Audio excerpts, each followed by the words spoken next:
Hey guys, it's me, Chasey Poo, and today I am joined by... HARDELL! Yes! You've been in so many of my videos, and I love it, and I hope people love it too. And we're going to talk about non-binary things, which is exciting for me. Why? Because I'm non-binary. Oh my goodness! Yes, today we are talking about why I don't identify as non-binary, even though the way I express myself and explain my identity, somebody would be like, oh, but you're obviously non-binary. So tell me, how would you describe your gender? So, my whole life of being conscious of what trans people are, I have always identified on this, let's say, as an example, that gender's binary.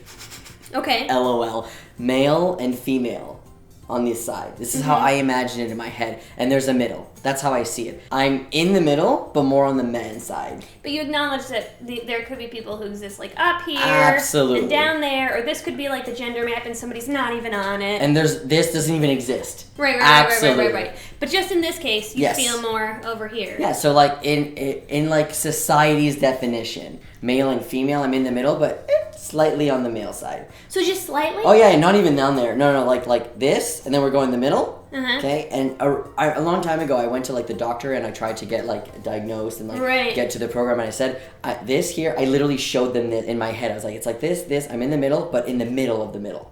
But now it's different. Oh, now it's not even in the middle of the middle. No. Is it like the middle of the middle and the middle and the middle? Yes. Ooh! So it's like male, female, middle. Whoop. Okay. It's like it's slightly there. Sure. Okay. So if I were to ask you, are you a binary trans guy? What would you say? No. Okay. Even though I appear to be one. Okay. And if I were to ask you, are you a trans guy? What would you say? Yes.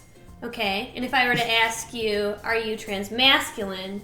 What would you say? Yeah. Okay. I know. And if I were to ask you, are you non-binary? What would you say? That's my answer. Okay. I would say technically I am non-binary, but I don't identify with those words. Okay. Yes. And it's really hard for some people to understand that, because it's like, if you identify as non-binary, why don't you just say you're non-binary? Do you identify as non-binary? Or like if you are technically non-binary. Sure.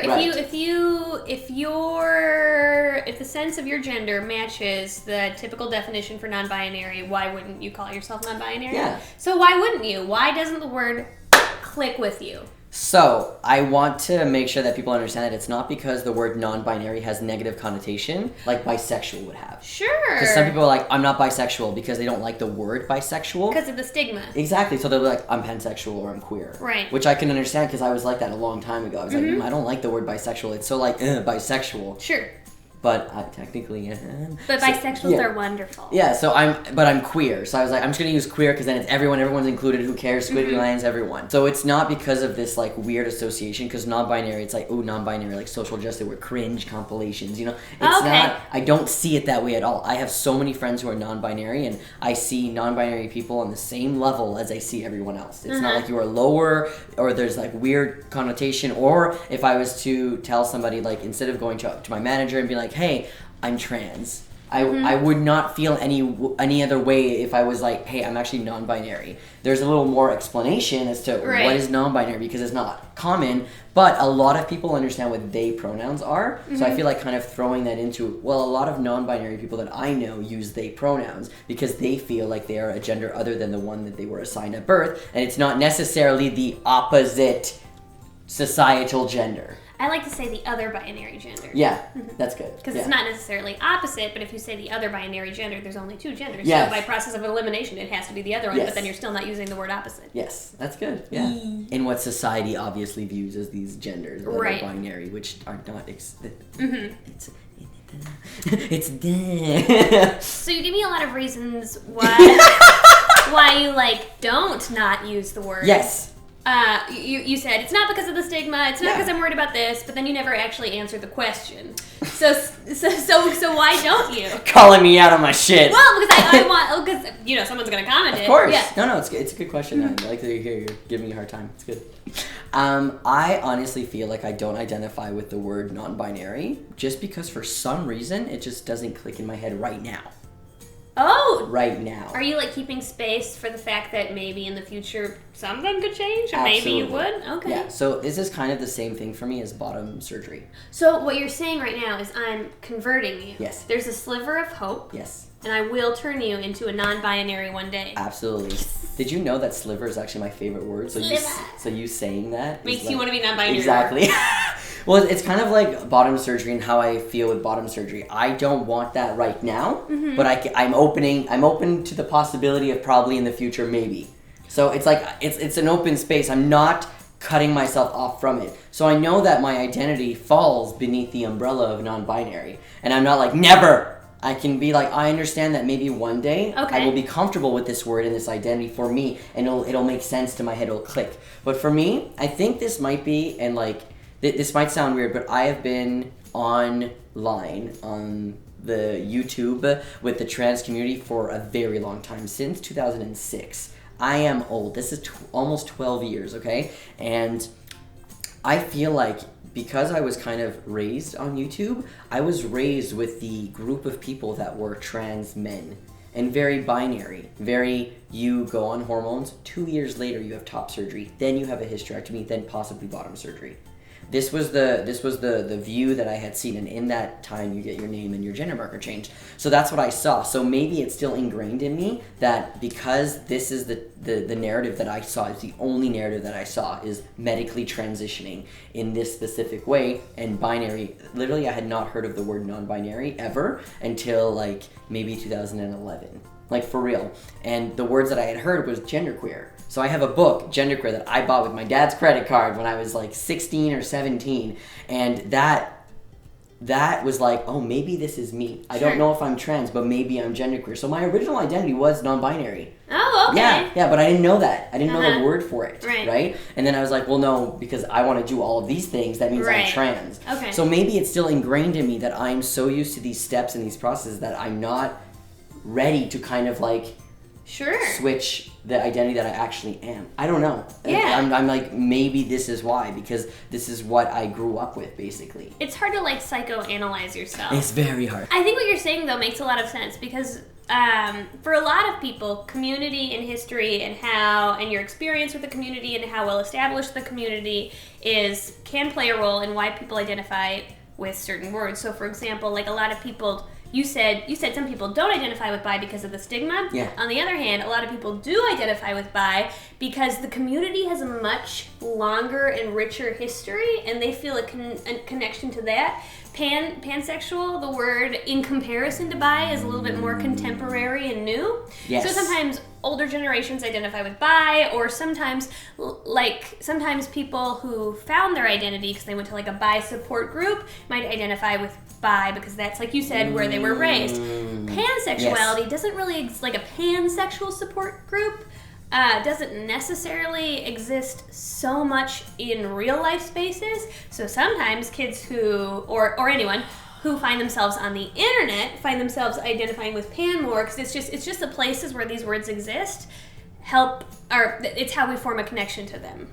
So that makes a lot of sense. I can say with like I'm speculating here, maybe like a 79.9% that if I was growing up now, if I was 15 right now, and I found out what trans people were at 15, because it's just pretend, because that's when I found out trans people existed, I would identify as non-binary. Oh, interesting. Yeah. Okay, that's cool. So the way you describe your gender being how it is, do you think it's okay for you not to identify as non-binary? Yeah, I think so. I absolutely think so. Yeah, and you know why?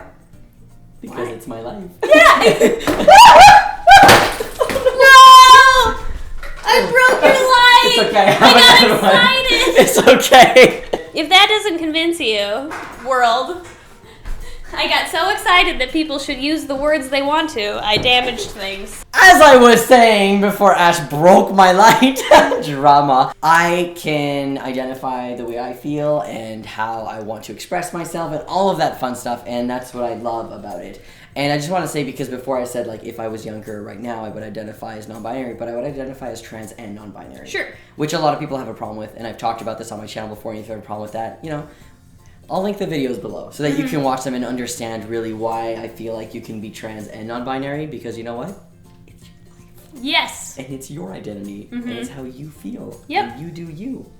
I think when we start telling anybody that they're supposed to use a word, it becomes, it's policing. You're policing someone's identity, and you don't know what brought them to have any kind of connection with the word they chose and why they might not want to use other words. You just, like, you don't know them. So it's pretentious, and it's, I don't know. I just like, it's a little extra to try to tell people what words they need to use. Yeah. I'm like, why do you care that much? Don't. Stop caring so much. Eat a date.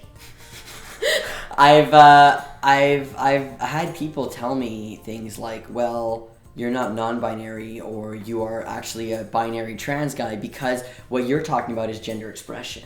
And I just want to, like, make sure that people understand that it's not because of me being a feminine person that I'm non-binary. For me, personally. Right. Some people, sure, you do whatever you want with your life. Literally, you do you. You do you. For me, it's literally how I feel inside and how I've always felt inside. It's just like a sense of who you are. Yes. It's that's how I know who I am. And a lot of people do that, and a lot of people know that, and I feel like a lot of people can understand that. But then I have people who get mad at me when I talk about non-binary things. I made a video a year and a half, 2 years ago that said, "Are non-binary people real?" And I made that the title of it. It's not clickbait, but it attracts people who are like, "Oh, obviously they're not real. Let me watch this." But it's so people can learn. And someone got mad at me, like, I hate when binary trans guy talk about and question the existence of non-binary people. I'm like, one, I'm not binary. Two, I'm not questioning the existence of non-binary people. So it was like it's like a hard place to be. It's a hard place to be to look so binary and not be binary. I'm not non-binary, but I'm not binary. Yes. Right, exactly. Yeah. So I was going to ask, and I forgot, so I'm happy you brought that up, is like, do you feel weird about taking up space in non-binary conversations or in non-binary spaces? Because you don't necessarily identify as non-binary, but you are not binary. I feel like I don't put myself in those spaces. Okay. I make space for people who are non-binary. Okay. Where I talk about it a lot on my channel, even though a lot of people don't know that I don't identify 100% as a binary trans guy. I still identify as a guy. I still identify as a trans guy, but I'm not binary. Right. Yeah, it's just that's how I view myself and my identity. That's just... Could you be a not binary instead of non-binary? Yes! That's exactly what I am. I'm a not binary. I'm a not binary. Somebody asks you, Chase, are you non-binary? I'm not binary. I am. And then they'll be like, what, isn't that? No, I'm not binary. I'm not non-binary either. Tiny little personal nuances and feelings make it different. And since it's your word, that's what matters. But hey, who knows? Maybe exactly in a year, I'll be like, you know what? I'm going to embrace this part of my identity. And like, talk about it more. Or maybe you could go the entire other direction. Yeah. Maybe you could be like, I've felt this way, but now I really love the word trans guy, and I kind of feel a bit more binary. Like people can change all the time. Yeah, absolutely. But I'm okay to be in a place where I'm like, I'm comfortable with my body. I'm really comfortable with my identity. I'm so happy that I'm like not a confused 15-year-old anymore, like I was in my room being like, I don't know what I am, and now being like, I can express myself. I can say I am a trans person. I am a trans guy. I'm trans masculine, but I'm also not binary. I am okay to be a squiggle. And this squiggle that I am, I've been talking about forever. I literally have a tattoo on my ankle of a squiggly line. Because, yes, it's a squiggly line. I like it's a cool like symbol in math and stuff like that. But it represents me. I say that in the podcast. I say that in so many of my videos. I'm a squiggle. I don't belong anywhere. I'm just me. I will literally show you. Yes, it's here? Yes. This is a squiggle. It's a squiggle. It's not the best squiggle, but it's a squiggle. Your squiggle. Exactly. So basically the point of this video is you do you. Literally every single... We filmed like 7 videos. Just be yourself and stop bullying other people who are being themselves. Yeah. And if you need to talk about your identity, and if you need to like really find your... You do you. You find people who are like you. Don't listen to these people who are like in the community, and it hurts. As somebody who has been haunted by people in and out of the community, it hurts so much more when it's inside the community. And I try so hard to not look at these people and just be like, you don't matter right now. Your opinions don't matter. You matter as a person, of course. You're a person, but your opinions don't matter, and I matter. My opinions matter. I am a person. This is how I identify. I want people to be able to embrace themselves without feeling like these people are going to be like, right. You know? You do you. All right. Sweet! Thank you so much for joining me. Yee! Thank you for having me. Thank you for watching, and we will see you later. Have a great week. Bye.